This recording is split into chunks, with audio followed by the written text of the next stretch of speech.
Assalamualaikum warahmatullahi wabarakatuh. Salam sejahtera, salam damai untuk kita semua. Masih bersama Hobi Mas DJ. Video kali ini saya akan menjawab pertanyaan ini saudara ya dari kolom komentar yang memang belum sangat detail saya jelaskan. Jadi saya pilih-pilih. Ini akan saya jawab di video kali ini. Perhatikan videonya baik-baik.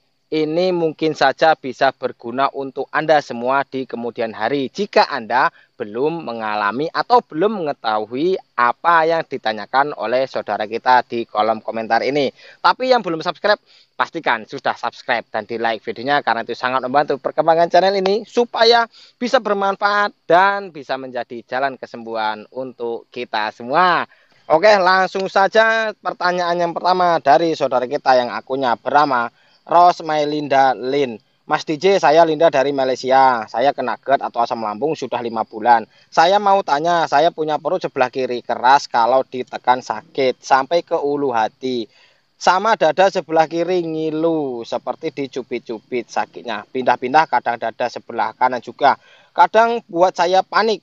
Apakah penyakit ini boleh sembuh dan bagaimana cara mengobatinya? Mohon dijawab, Mas. Nah, yang jelas cara mengobatinya gampang. Anda hanya perlu menyimak part demi part video saya beserta tanya jawabnya. Silahkan diklik foto saya, digeser ke kiri, terus ada tulisan playlist, diklik playlist. Nah, di situ sudah ada playlist cara cepat sembuh dari asam lambung dan di bawahnya tanya jawab. Nah, silahkan Anda simak dua playlist itu sampai paham. Semakin paham, Anda akan semakin tahu apa yang harus Anda lakukan. Nah, gitu ya saudaraku. Jadi, untuk saudara kita ini, inilah yang namanya heartburn.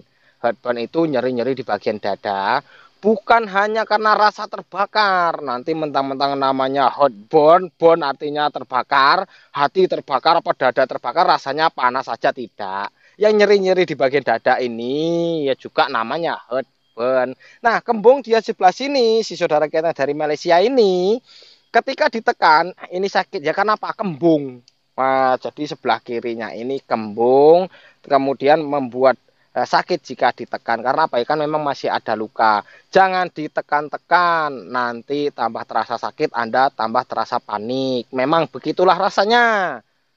Terus kemudian saudara kita yang akunnya bernama Domi Sanget, Kang minum Yakul apa boleh? Jadi minum Yakul ini tergantung kondisi kita. Kalau kita masih banyak keluhan, masih banyak sensasi, ya jangan dulu. Karena Yakul ini kan rasanya kecut, juga di lambung sering tidak nyaman ketika memang kondisi kita belum memungkinkan, sensasi kita masih sangat berat. Tetapi ketika Anda yang memang sudah banyak aktivitas, yang memang sudah makan sudah bisa 3 kali, kembung-kembung itu sudah hilang timbul, ya minum Yakult. Kalau mau coba-coba ya nggak apa-apa, seminggu sekali atau 10 hari sekali silahkan. Jika ada sensasi yang dirasa tidak nyaman, tinggalkan, kan gampang toh. Pahamilah diri Anda sendiri. Terus saudara kita yang akunnya bernama Asep Permana. Buah kurma aman nggak buat lambung ya Mas? Buah kurma ini relatif ya saudaraku. Nah sama seperti Yakult tadi, tetapi buah kurma ini kan ada beberapa jenis. Nah, ada dia yang kualitas bagus, ada yang kualitas biasa. Jika yang kualitas biasa ini biasanya sangat manis. Nah, sudah pernah saya bilang, makanan yang manis-manis itu membuat lambung kita tidak nyaman.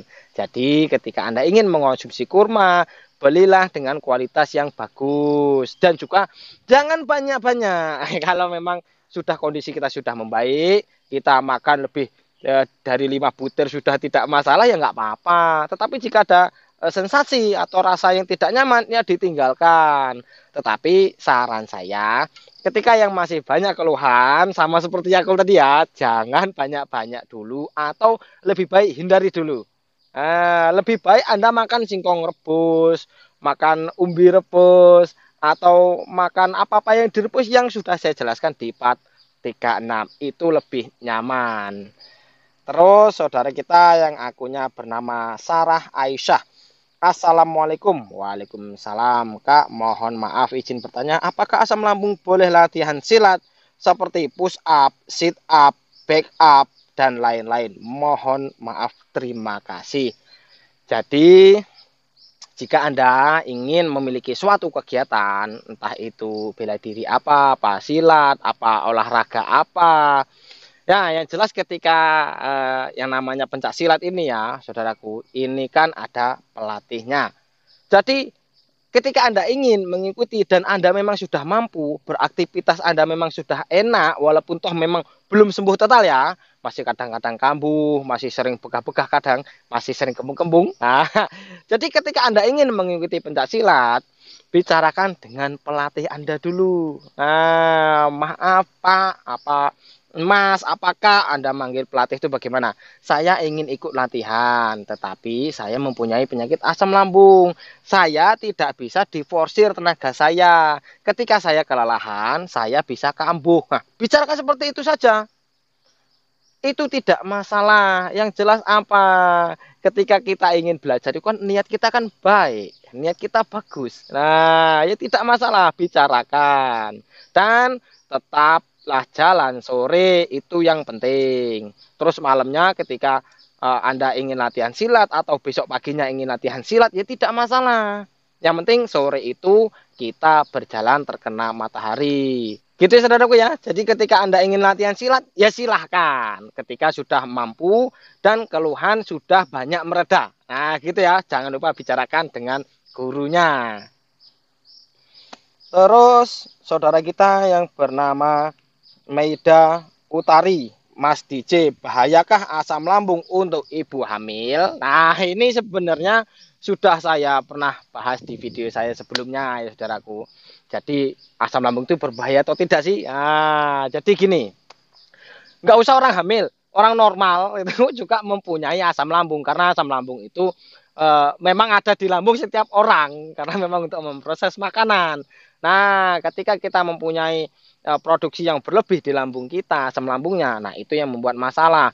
Tetapi ini khusus untuk ibu hamil, setahu saya, yang saya teliti dari istri saya ya, itu biasanya 3 bulan pertama itu memang sering naik asam lambungnya. Di situ masih sering mual-mual, kadang-kadang sampai muntah, makan nggak doyan. Nah, ketika kondisi Anda sudah terlalu drop, Anda sudah sulit untuk beraktivitas, mungkin karena Anda masih hamil muda, konsultasikan ke bidan Anda. Simpel loh. Yang namanya sakit ya berobat. Namanya kita ada keluhan, ya datangi siapa yang kira-kira ahli dalam masalah keluhan kita. Gitu loh. Pahami diri kita. Gitu ya, saudaraku.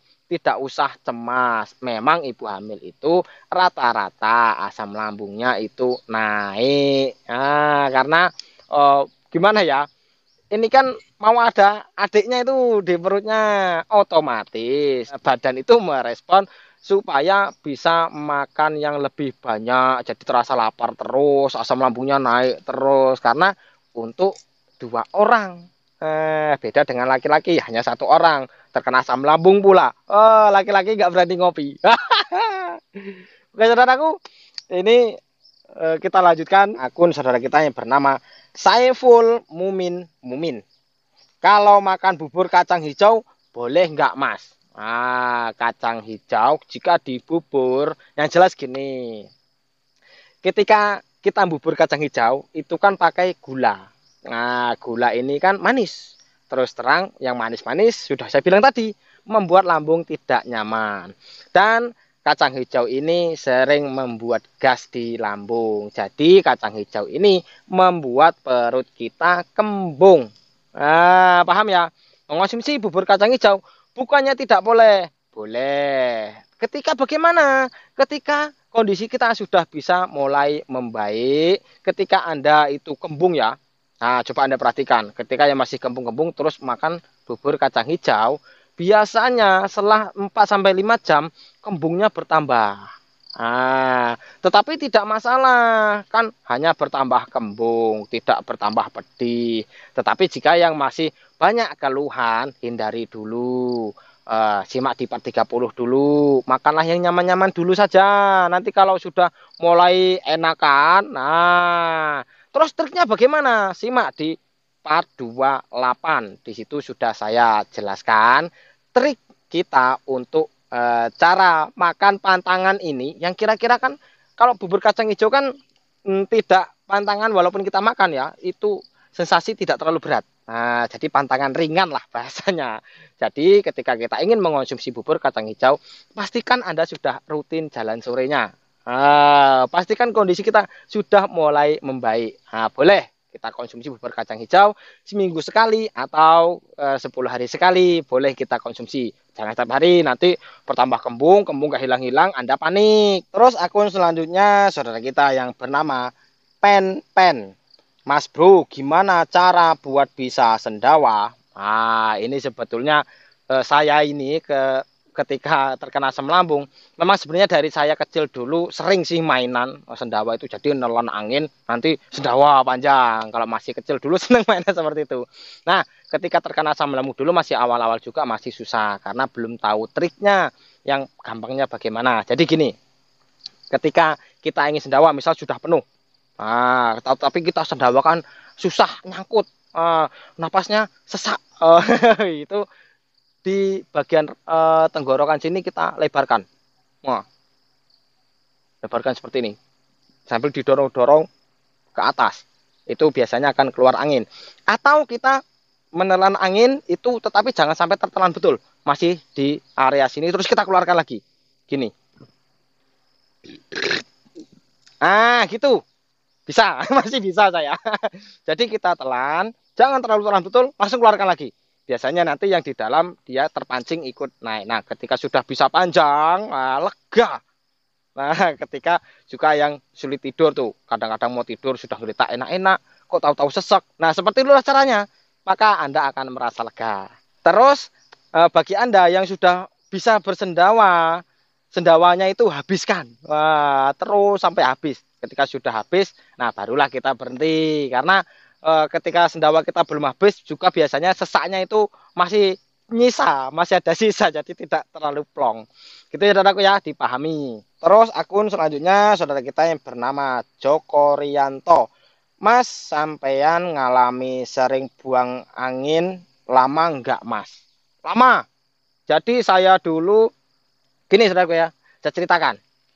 Masalah buang angin. Ketika Anda sudah mulai enak buang angin, bersyukurlah. Itu karena memang Anda sudah mau sembuh. Ketika yang masih fase awal, itu biasanya 2-3 bulan pertama itu sulit sekali buang angin. Karena pencernaan masih bermasalah, masih gembrujuk-gembrujuk, masih sering BAB, masih sering cair. Ketika buang angin, kadang-kadang ada ngikut. Itu pun sulit. Tetapi kalau Anda yang sudah mulai agak enak, sudah 2-3 bulan dari fase pertama biasanya itu sudah BAB sudah mulai bagus. Itu ketika Anda sudah mulai bisa buang angin, teruskan terus. Jangan ditahan-tahan. Karena buang angin atau bersendawa itu bisa membuat lambung kita cepat lega. Itulah yang dicari. Terus perbanyaklah jalan. Ketika Anda semakin sering jalan, maka Anda akan semakin sering buang angin. Nah, ini sampai berapa lama? Sampai kita bisa dibilang sembuh total itu masih sering.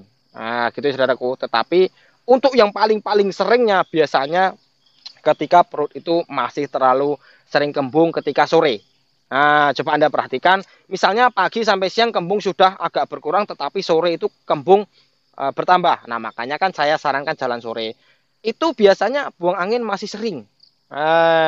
Tetapi jangan ditahan-tahan ya. Kalau Anda tidak bisa buang angin dalam waktu lama, wah rumah sakit urusannya itu. Jadi jangan ditahan-tahan. Buang saja, yang penting jangan kuat-kuat. Nanti teman sebelah denger, bahaya. Orang normal pun ya sering buang angin. Jadi apa kesimpulannya? Ya selama kita masih hidup ya masih sering buang angin. Tetapi kan kita para penderita asam lambung ini lebih sering. Nah, tidak normal. Orang normal tuh paling sehari 2 kali, 3 kali, 4 kali. Kita bisa puluhan kali. Oke, saudaraku. segitu saja, mudah-mudahan bisa dipahami. Jika ada salah ucap, salah kata, saya mohon maaf karena saya manusia biasa. Kepada yang kuasa saya mohon ampun. Jika ada benarnya, itu dari yang kuasa untuk Anda. Mudah-mudahan Anda semua lega sembuh total. Saya akhiri, assalamualaikum warahmatullahi wabarakatuh. Salam damai.